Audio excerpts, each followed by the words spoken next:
Alright, today I wanted to go through some pickups that I made at the local swap meet here. It's basically 40 minutes away from me, and it's just a crazy time it was had by all. The vendor set up as on a Saturday. I don't usually or can't make it to a Saturday. It's kind of a drive to me, go twice. Some people drive a long distance. It's a smaller venue on Saturday. Sometimes people sell a lot on Saturday or very little because it's a setup day, and a lot of people don't always know about it, but you have to have the right stuff that people are going to want. But Saturday sometimes is not a good day, so Sunday is the best day to go. You can go as early as 6 o'clock, but if you're a vendor, you can get in nice and early, so you have to get up at the crack of dawn. I was helping my friend, so I set up on a kind of corner of his table. I just wheeled everything into a basket and sold out of that. I couldn't tell you what I made or didn't make because it's just chaos in there. You go in there and then you look digging around for your favorite vendors, and I don't think I have it here. I might have it, but I got some TTM postage, so I got some of that, and my friend was able to get some postage stamps, and then Chris Cards magically showed up, and so he was there, and he missed out on the TTM postage. The guy said he would have some next month, but unfortunately it might be Easter weekend or something like that, so I don't know if I'm going. We're all kind of up in the air if we want to go, my friend and some of the vendors. And those people might not realize, oh, I got to do something. So even though you might go, some of these other vendors might go, and it might be a dud show. The goal is to pay for your tables and make money. And then what happens all the while, then you start seeing people you want to talk to, and you want to go this way and that way, and then people are pushing you this direction and that direction, and everybody's trying to get you to buy their baseball card to the swap meet, and then you find jersey relics for $1, and you're like, oh my gosh, I didn't plan on getting those. You buy one or two and then set them off to the side, and where'd you put them, sort of thing. And then when Chris got there, we walked around and said, oh, I forgot about the 75-cent box. So we went and bought, I bought some almost $10 worth of stuff with the 75-cent card box. Some of the other locals know about this box, and then other people, Chris I think bought closer to $20 worth of stuff out of there. It's painful to do that because a lot of these cards will be lost in the mail forever for those people that are 50-50 on signing. Some people sign really good and other people don't. We're trying to remember who signed and which didn't. So I'm going to show you mostly those cards, and I'll show you a few other things that I have handy. The other nice thing is I brought a radio, not to sell, but to ask if my friend could figure out what's wrong with it. It was on the wrong setting, and turns out I have a perfectly good working radio, which will now I think eventually sit in this corner here. Hope to have it plugged into the computer, and then I can do things with it, and cassette deck is supposedly working. We tested one of them, so that was great. And then so the first two cards, my friend's son has a lot of cards for sale, and these were floating around, and eventually he just threw them in a 50-cent box, and I said, I'm taking them. He wasn't there, so I got them for 50 cents, and this is Shelby Miller. It's some sort of 2013 or parallel or something like that, so it's Shelby Miller, kind of blue foil parallel from Topps flagship. Actually, this is from opening day. So interesting, is Shelby Miller's rookie card there. So I want to say this is a $2 or $3 card. I don't really remember. It's not particularly mint, but he put them in top loaders because, well, young kids just have to learn.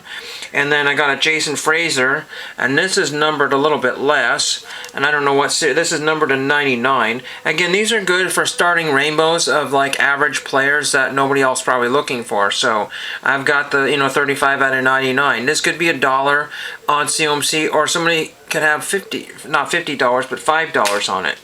Then mostly what I picked up was vintage. Almost all of it is vintage from the 75-cent bin. This is not one I picked up, but there's a lot of snowing. I don't know what happened there.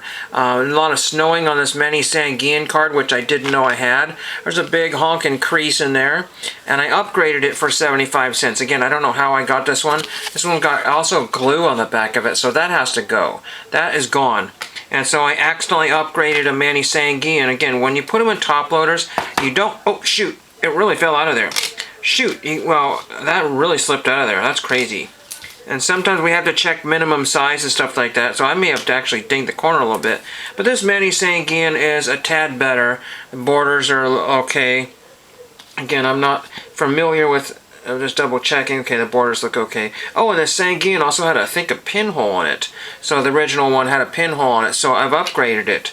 So, you know, get 75 cents for that one with a super large glove there. I think that was worth it. This corner, unfortunately, is crud.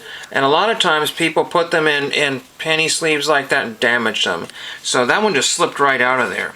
Then we have this one here, Harry Cheedy. And then this one here is way off kilter here. Toot, toot, toot, toot, toot, toot, toot. And then what's weird, it says batting leaders or something right here.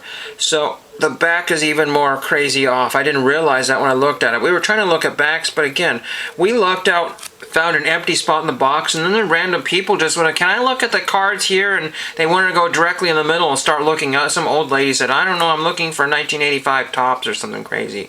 I swear I saw 85 Mattingly unless it was a throwback. I don't know where it went, but, and while my husband, blah, blah, blah, so it was just nutty. And people just want to get in there and start digging, and then I don't know, it just a lot. These cards sat all day, and you would think that they would disappear because we're vintage deprived over here. You thought the whole box would have gone. Got this really cool Arnold Early. If you know Arnold Early, he's the orange glasses guy from '66. I don't know how many other cards. It looks like he's got his shooting glasses on there, but Arnold Early, and I did not have that one. Somebody, I think, showed that on YouTube, and this is actually pretty good condition there. So 66 tops. Again, I'm not going to worry because 75 cents is about as cheap as you can get. Then I didn't have this card here, Jose Pagan, I believe, and it's kind of a little on the discolored or faded or something. Maybe that's just in the picture, but it's an okay condition for 64 tops. And there's that one there. I did not have that card 1, 2, 3, so that's fun. Taking them out of the holders, and there was just Chris was wiping out a lot of the vintage ABA basketball, and I was like, I'm not really, but kind of. And then I just got this one because I don't know who Walt Jaworski is, but it's a 58 tops. I want to say it's a 58 tops, very off-centered from left to right or right to left there. And it's been one of those rub downs. You have to watch out for. But again, 75 cents for a card from the 50s, I think that's okay. You know, I know some people on the East Coast might have it cheaper, but then they got taxes and all that fun stuff. Then this just says 74 rookie card, like who cares, you know what I mean? Some of these cards, you know, it's a rookie card, but who gives a rip? But this is Jack Reynolds, whoever he is on the Rams, but he's giving himself like a little Gatorade shower, or shower through the straw. So we just thought it was funny. I don't know. He said several kind, you know, I'm sure people come up with inappropriate things, but he's using that straw to kind of douse himself off there, so I thought that was a weird card there. And I don't have this for 74, so it's okay. I don't know, it's just checking something. Sometimes you find weird errors and flaws that you didn't notice when you're pulling them out of the top loaders. And then I just got kind of a beat Larry Boa, but you know what? It's a Larry Boa that I could theoretically send off to him. I'm pretty sure I don't have that one signed. So again, we were looking for autograph feel, and it's again not a very mint card, very soft corners there. But still, you know, I don't have to go to CMC. It almost looks like there was another card laying here to kind of, because there's a line here and a line here, like something was laying on there for a while. But again, it's a card to send out and not worry about it. And then we have about 6 or 7 more here. We got Ted Savage. I didn't look to see if I had this Ted Savage because I forgot to, but it's, I guess, technically a cloud PC. It's, you know, in VG condition, so it's not really particularly mint. There's only one crease now I just see right there. Again, you can't see that in the top loaders, but again, that is a cloud PC card because that's all there is cloud. It's nothing else. So that's kind of interesting. So that'll go in either that one or my binder. Got Harley Sewell. I don't know why that name sounds familiar. It's probably a common, but and it's fairly rough and there's some scratches on it. But a 58. I'm sorry, 59 for my top set. You know, this set just seems like it just goes on forever. It's a smaller set, but it just, you know, it's like pulling teeth. One card per year is not going to get it done. It just isn't. And then we have Doc Ellis. I think we both grabbed Doc Ellis cards. I don't remember what Doc Ellis is doing these days or what's going on. I'm not sure that. Well, anyway, but this one's a pretty sharp card here.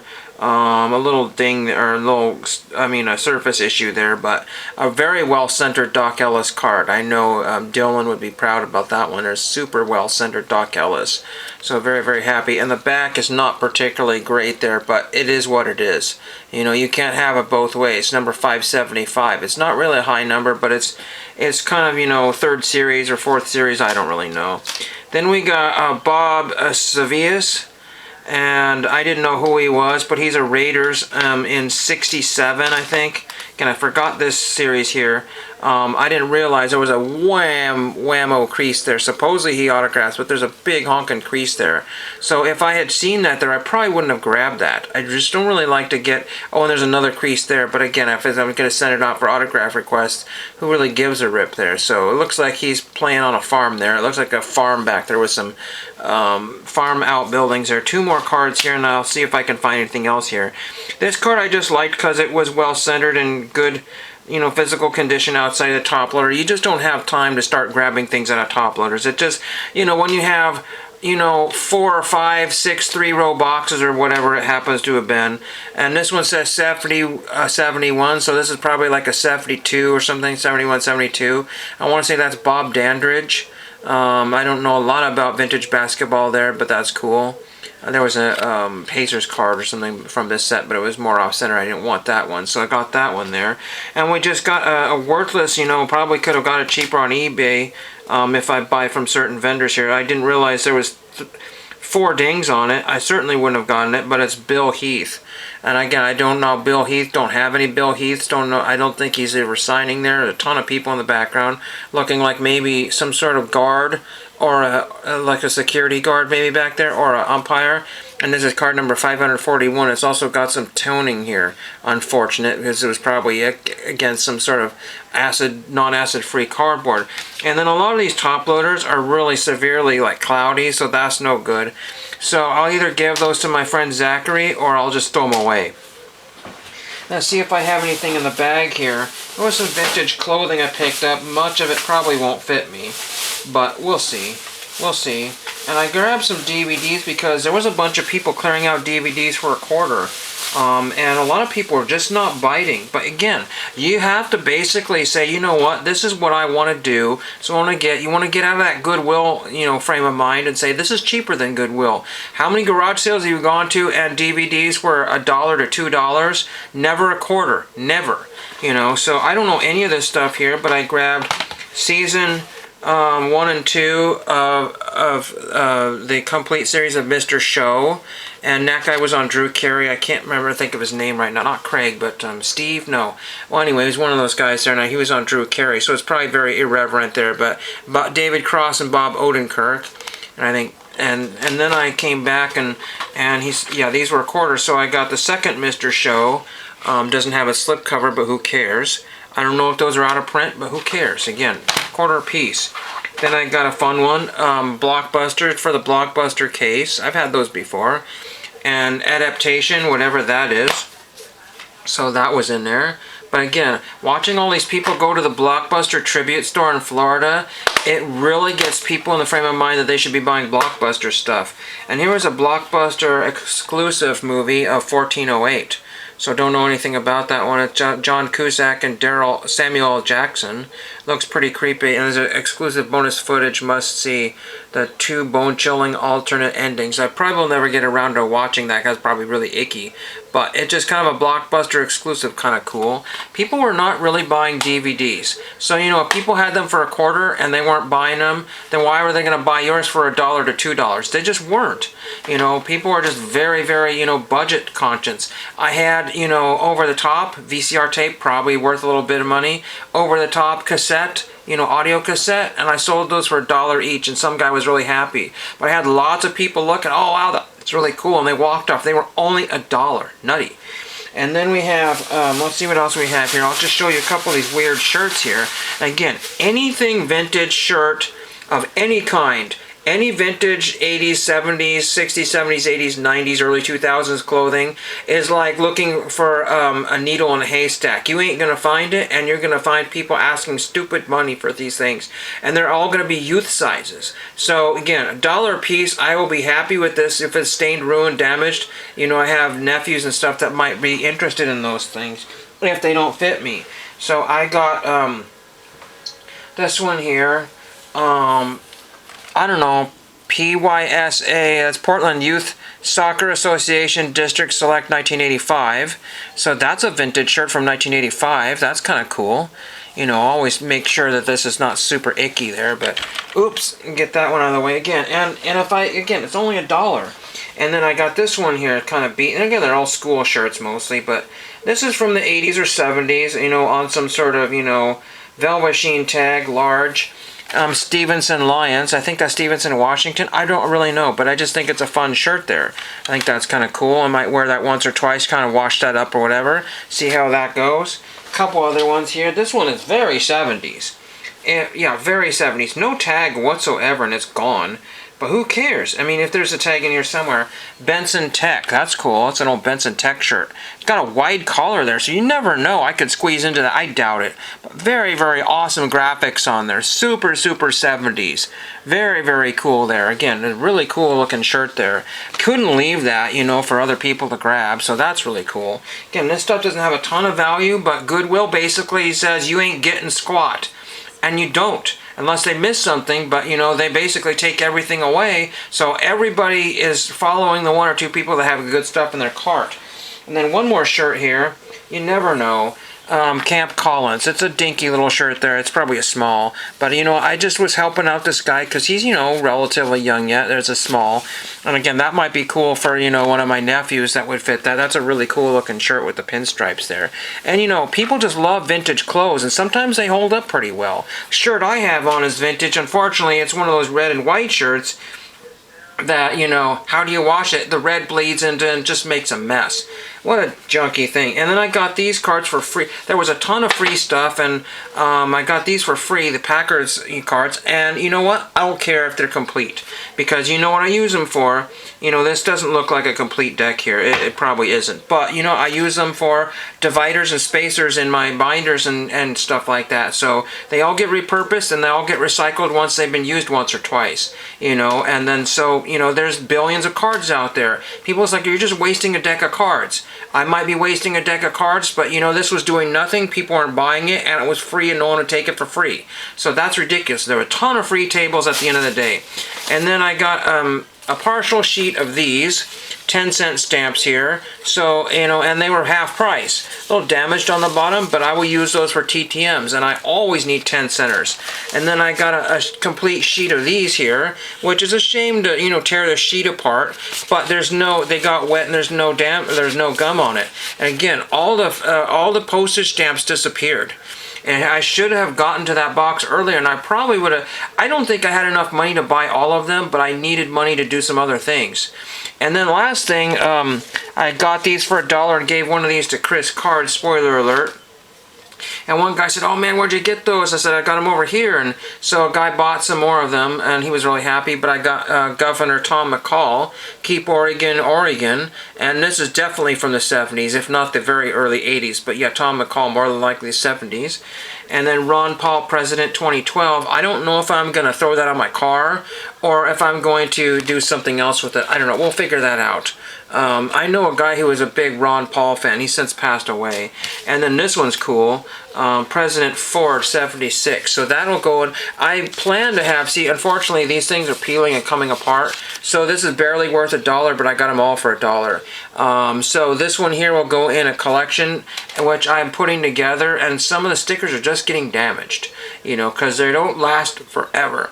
I don't know. I can't remember Ron Paul and what he was, you know, he was like a, he was not authorized by Canada or campaign committee. I don't know this. I don't know what that is. But he was like a third-party candidate or some kind of fringe candidate. I really don't remember. But you know, I just like putting interesting stickers on my car, which I have none of. You know, I need to go search the eBay for the Reagan Bush sticker, because that I used to have that on my other car, and I just thought that was really cool to have that on there. Again, not politically motivated video here, and I'm already at 20 minutes here, but a fun time was had by all. I saw like 800 people that I knew, and we all couldn't, you know, do exactly what we wanted to do. Everybody has new friends they want to hang out with, and it was just absolutely a blast. And it was just a 360 from yesterday. I was just blah. Really, just was not good all yesterday. So I had a late dinner, an early breakfast, and I don't know, and I had an early dinner, and I don't know, I still want more for dinner. I don't know, I had a salad and trying to finish the rest of the salad, and I might have a mini pizza. We shall see. It just was just way too much to handle, but had a great time, and I wouldn't have it any other way. I got my radio working, and I hope everybody has a great weekend, and thank you for watching.